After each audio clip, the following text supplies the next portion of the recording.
Kalau kita konsisten Ya. dengan amanat undang-undang, Ya.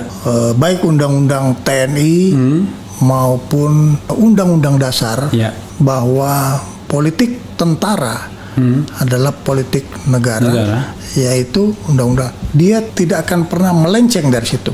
Saya menyampaikan kepada teman-teman saya yang masih aktif bahwa kata politik itu menggelitik bagi kita yang profesional. Ya. Itu. Oleh karena itu, pegang teguh apa yang tersirat di dalam Sabta Marga dan Sumpah Prajurit. Penting sekali.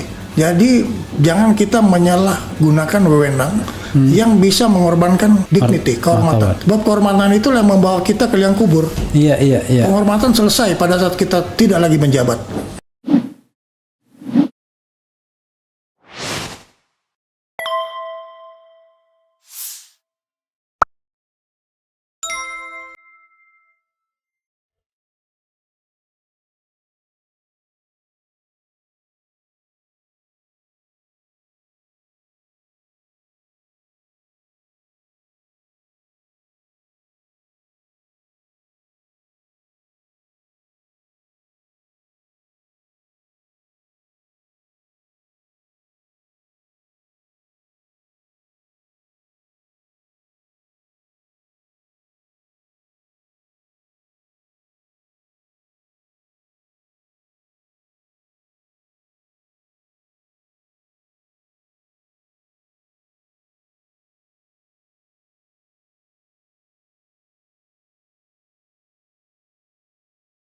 Saya adalah warga negara yang menjadi prajurit yang memegang teguh jati diri sebagai tentara rakyat yang tidak boleh berpisah dengan rakyat. Saya 44 tahun Iya.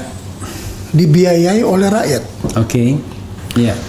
Setelah saya pensiun, saya punya kewajiban moral untuk mendharma baktikan apa yang pernah diberikan oleh rakyat kepada saya. Ya, itu salah satu pegang saya. Ya. Dan oke, mungkin yang lebih ini lagi. Kalau penilaian dengan adik junior Pak Safu ini gimana? Kan reformasi tahun 98 itu ingin mengakhiri ya dui fungsi ABRI atau dui fungsi TNI. Jadi yang tadinya TNI ada dalam politik, misalnya jadi ex officio langsung menjadi anggota dewan, kemudian anggota MPR, kemudian bisa jadi gubernur, bupati, wali kota tanpa harus pensiun. Sekarang kan sudah diakhiri semua setelah reformasi. Tapi ada kecenderungan akhir-akhir ini banyak orang yang menganggap kok ini TNI sudah mulai main politik lagi. Seolah-olah bahwa career path itu tidak bisa dilampaui kalau tidak nyantol ke politik. Ya kan? Maka tidak heran kemudian justru urusan jenderal-jenderal TNI ini termasuk Angkatan Darat misalnya, itu urusannya adalah urusan safari politik atau urusan ikut berkubang dalam isu-isu politik atau urusan beraliansi dan berkolaborasi dengan kekuatan-kekuatan politik tertentu. Penilaian Pak Saf. Ini yang harus kita waspadai. Iya. Kalau kita konsisten Iya. dengan amanat undang-undang, Iya. baik undang-undang TNI maupun undang-undang dasar, Iya. bahwa politik tentara adalah politik negara, yaitu undang-undang. Dia tidak akan pernah melenceng dari situ. Nah, ini yang harus diwaspadai. Saya menyampaikan kepada teman-teman saya yang masih aktif bahwa kata politik itu menggelitik bagi kita yang profesional. Iya. Itu. Oleh karena itu, pegang teguh apa yang tersirat di dalam Sabta Marga dan Sumpah Prajurit. Itu. Sebab ini adalah kunci dasar. Itu. Dan ya, kalau kita tidak waspada, kita bisa terbawa. Dan ada 1-2 orang yang terbawa. Saya senang mendengar aja. Ada 1-2 orang yang terbawa ya.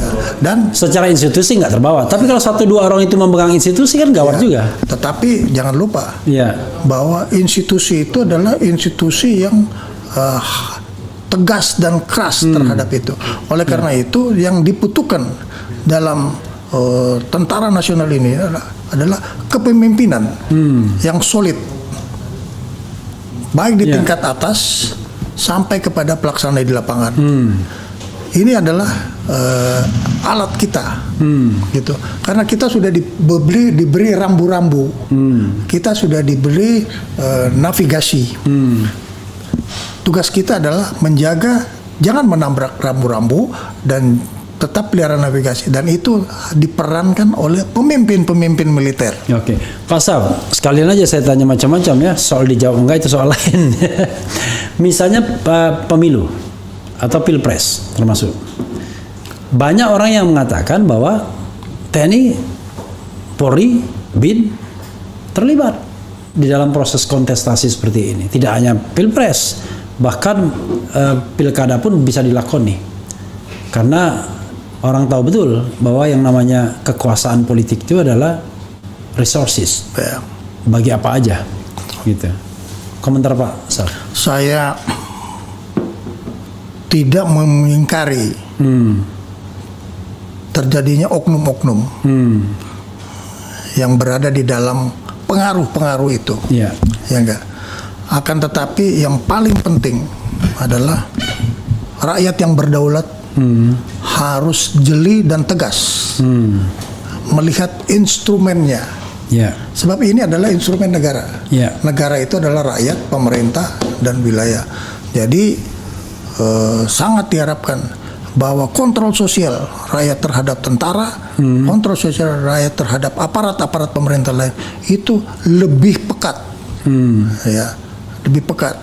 Sebab antara kedaulatan rakyat dengan pelanggaran-pelanggaran itu kadang-kadang kecil sekali batasnya. Oleh karena itu kedaulatan rakyat harus ditampilkan di depan untuk bisa menjadi panglima terhadap kemungkinan pengaruh aparat-aparat terhadap politik. Kita tahu beberapa negara juga mengalami hal yang sama, oknum-oknumnya, dan ini yang harus diwaspadai. Harus diwaspadai itu. Jadi kita tidak jangan kita taken for granted. Itu. Oleh karena itu kontrol sosial media terhadap tentara, militer itu sangat penting. Sangat penting. Karena walaupun ngeri-ngeri kerusakan tentara adalah kerusakan terhadap negara. Kita mesti jaga. Pak Saf, misal salah satu isu ya yang karena gini, kadang-kadang kan kita ini sebagai pengamat sering dibantah isu, wah nggak benar gitu-gitu. Padahal yang namanya pengamatan itu nggak ada yang benar, nggak ada yang salah. Tetapi menguji ketajaman insting, feeling, ya logika, cara berpikir. Misalnya isu tentang perpanjangan masa jabatan. Masa jabatan perwira, ya kan? Yang tadinya 58 ingin 60 misalnya, perwira tinggi. Kan terlihat betul begitu ada tentara yang katakanlah diangkat sebagai panglima, diangkat sebagai katakanlah bintang 4, segera politik mengerumuni kan, langsung dicap, wah ini untuk jadi presiden masa depan, untuk jadi presiden sekarang, wakil presiden dan lain sebagainya. Padahal dia sendiri masih aktif. Ada dua hal yang ingin saya tanyakan. Apa nggak perlu itu namanya jedah TNI dalam masuk politik. Jadi jangan sampai pensiun hari ini langsung dia berpolitik praktis, atau bahkan belum pensiun maksa pensiun. Untuk itu satu poin. Nah, poin kedua adalah ya soal menjaga profesionalisme TNI ini agar jabatan-jabatan itu tidak digantungkan pada relasi politik yang kita dengarkan hari ini. Salah satunya adalah ya misalnya tadi ketika ada isu pensiun mau diperpanjang misalnya, kan orang selalu berimajinasi kan, wah ini kepentingan siapa ini? ya kan? Apa kepentingan orang yang saat ini barangkali mau pensiun, ya kan? Nah, yang seperti itu kan memprihatinkan, Pak Sab. Apa jalan keluarnya?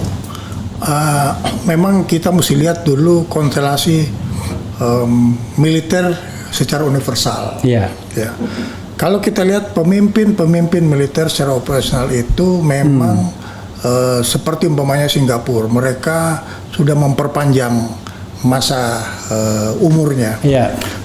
Di negara lain ada yang umur 60 tahun, Ya. ada 62 tahun. Ya. Nah, kita memang juga perlu memikirkan. Ya. Tetapi kita jangan mencampur adukan Ya. bahwa kita ingin memperpanjang umur, tapi untuk mengoptimalkan Resources. resources untuk mission. Iya. Ya. Nah, terkadang ini tergelitik Iya. dengan satu isu-isu dan mohon maaf, Iya. kadang-kadang politisi kita juga genit juga. Iya, iya, iya. Melihat ini, ya padahal. Tidak hanya politisi, netizen, masyarakat juga genit juga. Ya. Nah, Belum apa-apa baru dilantik sudah bilang cocok jadi calon presiden, itu kan dia. kira-kira begitu. Jadi ini sebetulnya berpengaruh kepada figur kita, itu. Kalau di tempat lain nggak ada, karena setelah pensiun dia istirahat dulu berapa tahun, baru masuk politik. Amerika umpamanya, Colin Powell dia setelah pensiun dia 2-3 tahun istirahat baru dia bergabung. Itu aturan atau etika? Itu adalah internal etika. Oh, internal etika ya. Internal etika yang dibuat. Nah, kita kadang-kadang tergelitik hal-hal itu. Tapi kuncinya adalah personal integration dari pemimpin kita. Itu. Soalnya orang kan khawatir kalau misalnya tidak ada jeda, istilah mungkin masa probation ya, probation period. Kalau nggak ada jedahnya itu, maka bisa saja dia menggunakan resources ketika aktif untuk persiapan. Iya. Kan berbahaya jadinya, menarik-narik TNI dalam politik akhirnya. Ada satu hal, Bung Refli, yang kadang-kadang masyarakat tidak begitu memperhatikan. Seorang militer, apapun jabatannya, begitu dia lepas dalam jabatan itu, apalagi pensiun, nol, kembali ke zero dia punya strong. Iya, iya. Apakah dia mantan panglima? Apakah dia mantan komandan? Iya, iya. Ya. Ini bukan tahun 50. Iya. Karena di tahun 50, kalau saya jadi komandan batalion, seluruh suku saya ikut. Iya. Nah, saya kira di mana-mana tuh, di Padang, di mana terjadi. Nah, tapi sekarang tidak. Kita terdiri dari berbagai macam suku yang mempunyai etika. Jadi kalau kita sudah pensiun, lepas dari jabatan, belum pensiun, lepas dari jabatan, hilang semua. Hilang dalam arti kata yang tinggal satu, dignity. Dignity ya, martabat. Ya, martabat. Jadi pada saat dia menjabat, dia tidak memelihara martabat. Begitu dia sudah tidak menjabat, orang tidak akan memperhatikan dia lagi. Oke. Ya, dan itu penting sekali. Jadi jangan kita menyalahgunakan wewenang yang bisa mengorbankan dignity, kehormatan. Sebab kehormatan itu yang membawa kita ke liang kubur. Iya, iya, iya. Penghormatan selesai pada saat kita tidak lagi menjabat.